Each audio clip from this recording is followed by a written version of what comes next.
Support for today's episode comes from Amazon. Amazon is working toward a carbon free energy future, doing more with less, investing where it matters most, and supporting communities where we operate.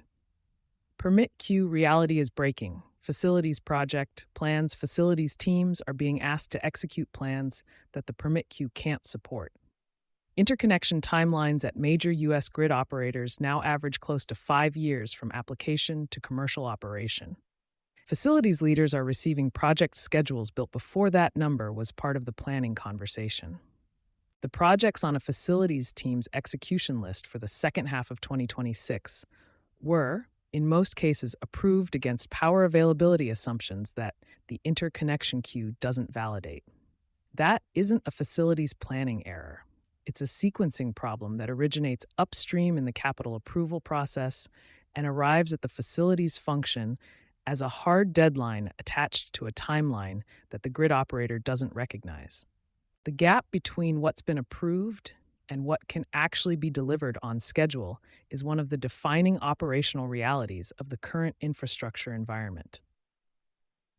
Facilities and energy managers who have spent the past 12 months watching interconnection timelines extend past original project models are not dealing with exceptions.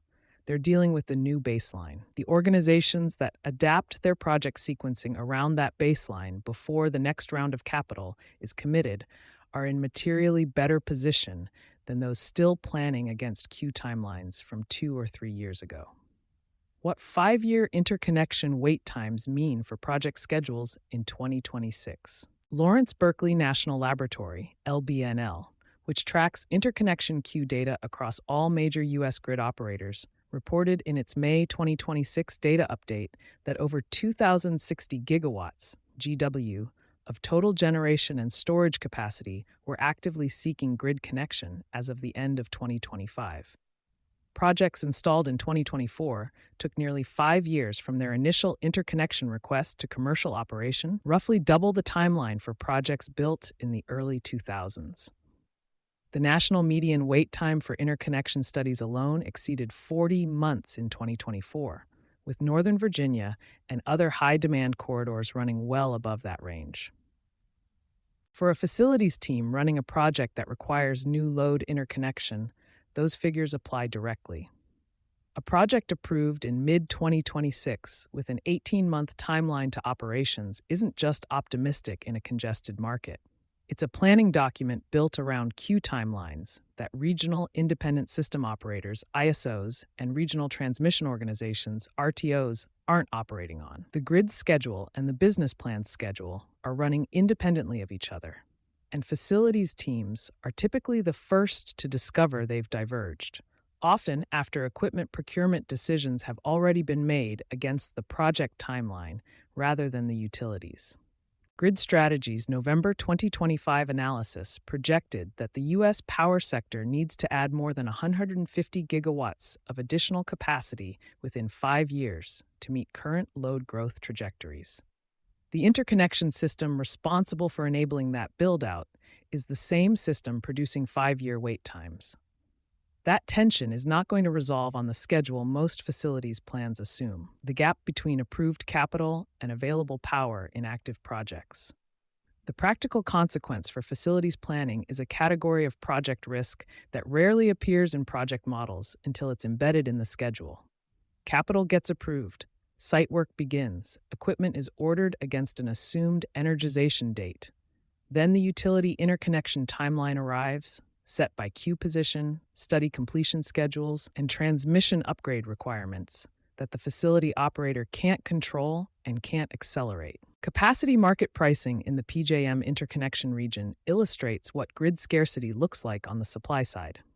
Capacity prices for the 2025 to 2026 delivery year reached approximately $270 per megawatt day, MW day, across most of PJM's footprint, compared to roughly $29 per megawatt day in the prior delivery year, according to market data tracked by Novogradac. Prices for the 2026 to 2027 delivery year hit the Federal Energy Regulatory Commission, FERC, cap of $329 per megawatt day for PJM's entire footprint. The price signal reflects real scarcity in the available supply buffer. Facilities teams ordering equipment and phasing construction against assumed power delivery timelines are absorbing that scarcity as schedule variance rather than as a cost they priced in advance. An additional pressure point entered the queue in the final weeks of Q2. The One Big Beautiful Bill Act, OBBBA, created a construction start deadline of July 4th, 2026, for wind and solar projects seeking to retain eligibility for production and investment tax credits under transitional provisions. LBNL data shows that Q3 and Q4 of 2025 posted the highest project withdrawal volumes on record as developers in the interconnection queue calculated whether their projects could clear studies and secure agreements in time to qualify. For facilities teams with contracted renewable supply tied to projects that subsequently withdrew, the withdrawal is a delivery risk, a contracted energy source that may not arrive on the schedule the energy cost model assumed. How facilities teams are redesigning project sequencing around queue reality. The workarounds gaining traction in constrained markets share a common logic. Build optionality around the grid connection timeline rather than plan against a single energization date. Behind the meter, BTM generation, including on-site solar, battery storage, or distributed generation, bypasses the interconnection queue entirely for the load it covers. It doesn't satisfy the full load requirement for most facilities, but it reduces the volume of power that needs to arrive from the grid on a fixed schedule. That reduction compresses the consequences of a queue delay on everything else. Virginia's Senate Bill 508, SB 508, signed by Governor Abigail Spanberger in April 2026, illustrates how states are beginning to create regulatory pathways around the queue. Rather than requiring a new interconnection agreement and the queue position that comes with it, SB 508 directs Dominion Energy Virginia and Appalachian Power to assess existing solar interconnection points for unused capacity that storage or additional generation resources can access without a fresh queue application. In a corridor where LBNL data puts median interconnection wait times above 40 months nationally and higher in Northern Virginia specifically, the practical value is meaningful. A project accessing surplus capacity skips the queue, not just a portion of it. Phased commissioning is a third adaptation, accepting partial energization on whatever timeline the grid can support and building initial operations around that constraint rather than waiting for full load availability. The economics are less efficient than a single commissioning. For projects facing 2 or 3 year queue timelines, partial operations generate revenue and prove out operational assumptions while the remaining interconnection capacity clears. What facilities leaders should be raising before the next milestone review? The leverage point for facilities teams is earlier in the process than most organizations currently apply it. By the time equipment procurement is underway, the interconnection timeline is effectively set. What can still change are sequencing assumptions, contingency structure, and commissioning plans, but only if the facility's function has surfaced the gap between the approved project timeline and queue reality before downstream decisions are locked. Before the next milestone review, the facility's function should be able to answer a few specific things. Where does this project's interconnection application actually sit in the regional queue? And what is the realistic study completion timeline given current backlog?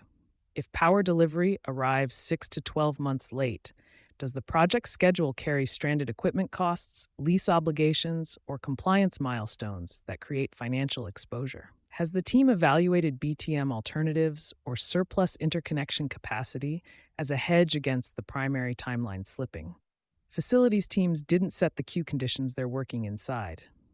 What's within their control is whether those conditions enter the project conversation before capital is committed or after it is. The former is a planning decision, the latter is a damage control exercise, and the options are narrower by the time it starts. Sustainability Soundbites energy coverage is sponsored by Amazon. Visit the link in our show notes to learn more about Amazon's Spotlight on Energy. For sponsorship opportunities with Environment and Energy Leader, please reach out to a member of our team.